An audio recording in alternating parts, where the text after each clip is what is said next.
What terrified you as a kid that isn't scary now? Thunderstorms? I used to hide under the covers and could only run from the room between flashes. Now I will sit at the window and watch.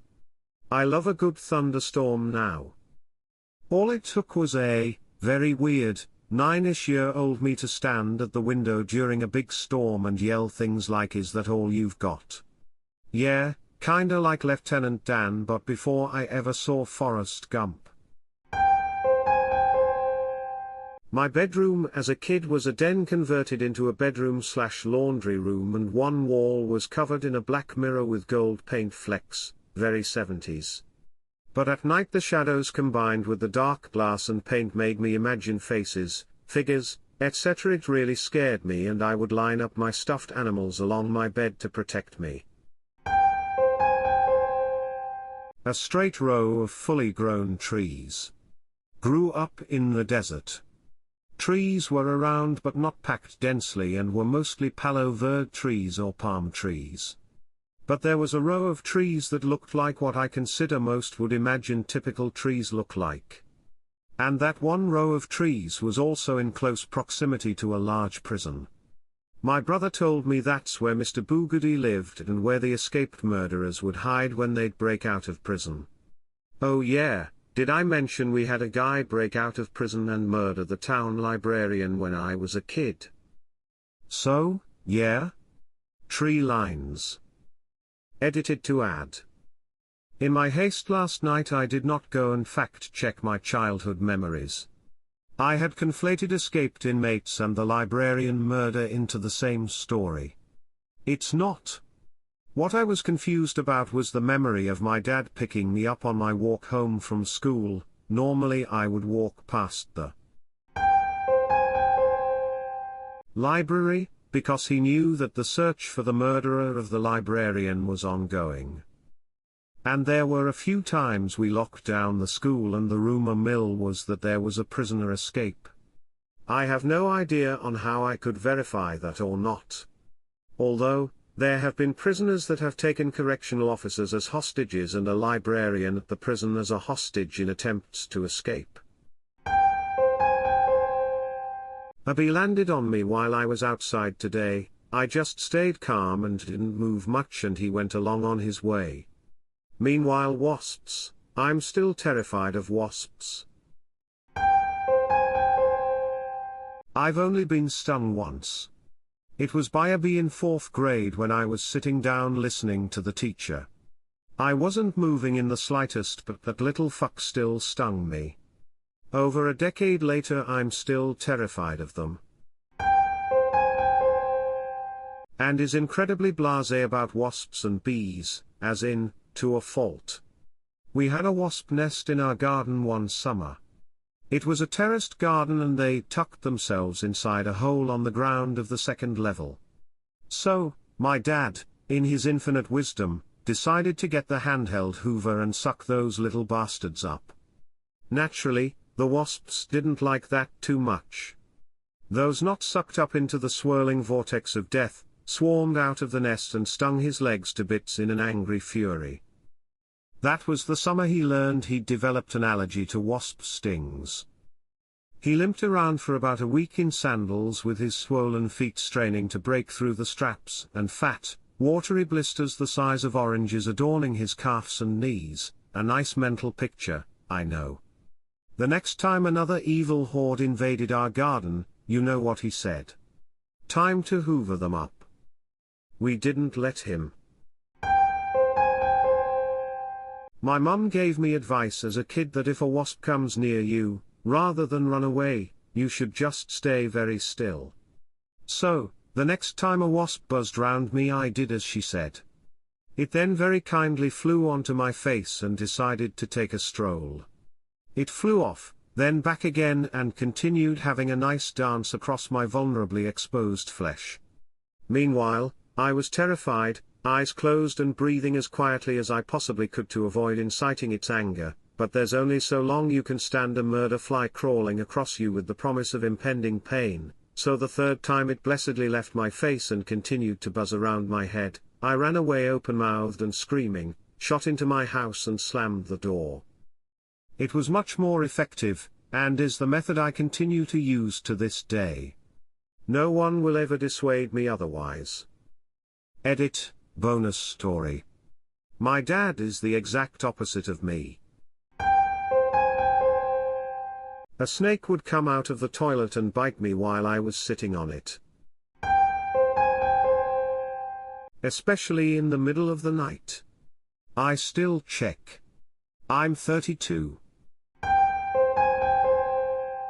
I still check behind the shower curtain anytime I'm in a bathroom, my own, a friend's house, family's, a hotel, doesn't matter. The one time I don't check is the one time an axe murderer will be hiding there and I'm not putting myself at risk to pretend I'm brave enough to pee without checking first. The little doll guys from the movie 9 scared me when I was like 6.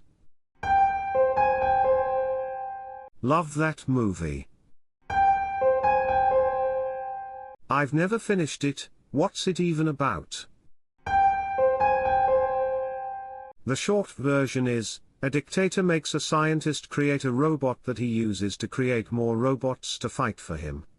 The original robot called Bran turns evil and decides to exterminate the human race. The machine basically kills all humans. The scientist somehow then splits his soul into 9 dolls using alchemy and leaves a message behind explaining they are Earth's last hope in defeating the robot by using a talisman he left behind, which I think is used in creating the robot. Also, once the scientist creates the final doll, the protagonist, he dies. The final doll number 9 then waking up ventures outside to the ruined world, meeting up the other dolls. If you want the full plot, https://n.wiki.org/wiki/9_2009_animated_film, here you go. I'm 21 and I'm still scared to look in a mirror at night. I don't want to know what's behind me in the dark. I'm 30 and still go through phases of this lol. Sometimes I'll be hunched over after brushing my teeth and I'll psych myself out thinking when I look up into the mirror, there will be something behind me. It gets to the point where I trick myself thinking I'll be scared, that I'll actually jump when I finally look in the mirror again. I'm a loser. Sudden death. Also, I cried when I saw a black woman for the first time. My husband's cousin saw a black man for the first time whilst in a store. He was maybe 6'8" yo. He yelled, "Look mom. A Michael Jackson." At the top of his lungs. Not Michael Jackson. A Michael Jackson. We still tease him about it. His mom was of course mortified. The area was not very diverse in the 80s. Gorillas. That SpongeBob episode as a kid scarred me. I would have to close my eyes once that part came on and my brother had to tell me when it was over. My uncle, knowing I was scared of it, told me killer gorillas lived in the dark part of the basement, so every time I went down there for something, I'd sprint full speed back up the stairs. There was a pretty blonde woman hosting. Then this bitch starts singing One Way with a bunch of fucking monsters. I jumped up and ran to my room and hid in my closet. I couldn't trust my favorite TV shows anymore either. I have no idea why I was so afraid of that song, but it genuinely terrified me. I like it fine now. This one is completely random. The song, One Way or Another, scared me so badly me as a child. I would cover my ears when it played. My big sister worked at the skating rink and would do double duty babysitting me while she worked. They played that song exactly one time while we were there. I freaked out. It was dark in there and the song was loud and coming from everywhere. They had this little coin-operated cartoon booth, sort of like a photo booth, get in, draw the curtain, but instead of a camera, there is a television. You put in a quarter and it plays a random cartoon. I hid in there, scream crying and kicking anyone who tried to check on me with roller skate-clad feet. They turned the music off completely so that my sister could get me out of the booth. My sister made sure that they never played it while I was there again. Another time we were watching The Muppet Show and thistles and cacti. Basically any plant that had nasty spikes. Whenever I'd walk in a grass field and see a tiny thistle plant near my foot, I would stop dead in my tracks and call for help. Nowadays, I still get uneased at the thought of falling onto those things, especially the giant thistles. Wondering, but don't all the trains have faces? Yeah, but their faces are distinct from the rest of them to the point you can tell they're meant to have faces. The thing with the boulder is that it didn't consistently have a face. It only has a face at a couple of points in the episode that randomly appears. So it's a normal rock, and then bam, it's a rock with a very angry face. I think it was the inconsistency of whether the rock was sentient or not that freaked young me out. After confessing this to a friend as an adult, I ended up finding the episode on YouTube and just laughing at how ridiculous it was, being scared of it. The greatest irony of all. I went from being terrified of a rock to getting a degree in geology. As a kid, I was somehow able to watch the first 2 Jurassic Park movies, so much that I knew the script off by heart by age 5, but an episode of Thomas the Tank Engine scared the shit out of me. This was about the time the show started to move away from adapting Audrey's stories and started writing their own scripts. As part of this, they decided to make a bunch of spooky episodes. I was fine with all of them except one about a big boulder. From memory, the gist of the story is they open a new quarry right at the spot a gigantic boulder sits on top of a cliff. One of the engines, Rusty, hates the place cause it feels as if the boulder's watching him. Eventually, they destabilize the cliff enough that the boulder drops onto the tracks and you have a series of Indiana Jones-style chases. So what exactly was so scary about it? Simple really, the boulder had a face. Now I know you're flushing the toilet. Did you watch those bizarre commercials with the talking toilet in the early 90s that scared you as a kid too? No, I watched Stephen King's It and I realize all pipes go to the same place, and if he could come out of the drain and the shower, then he can also come out of the toilet.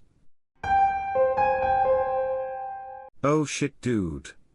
I was going through my scared shitless of clowns phase, still hate those scary bastards, and of effing course I turn on the TV right as Pennywise climbs out of the drain. Jesus Christ, that is now burned into my mind and still fuels my small phobia. It's just the weird special effects, having no idea what was going on, and then the scary goddamn clown costume. It never came off of the walls. My apartment begs to differ.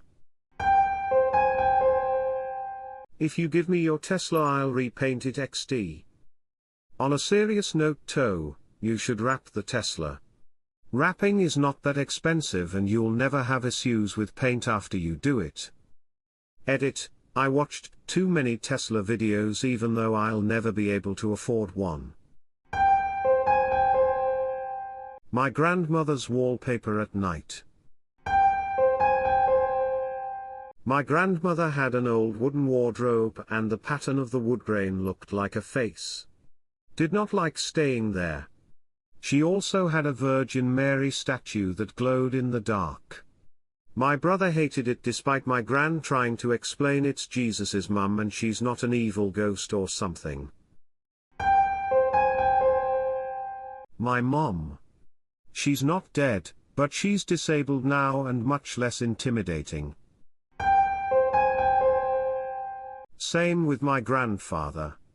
He'd go from 0 to 1000 real quick, to the point where yelling now puts me into fight or flight. But now he's disabled and I take care of him, and honestly his aggressiveness in a state where I'm now the one in power has helped me work through the trauma he instilled. Balloons. Specifically, balloons popping. When I was really young my dad popped one near my face as a joke, but it really traumatized me. I hated going to birthday parties because there were always games where you had to pop a balloon in some form. I still can't stand balloons popping, and I'm 30 now.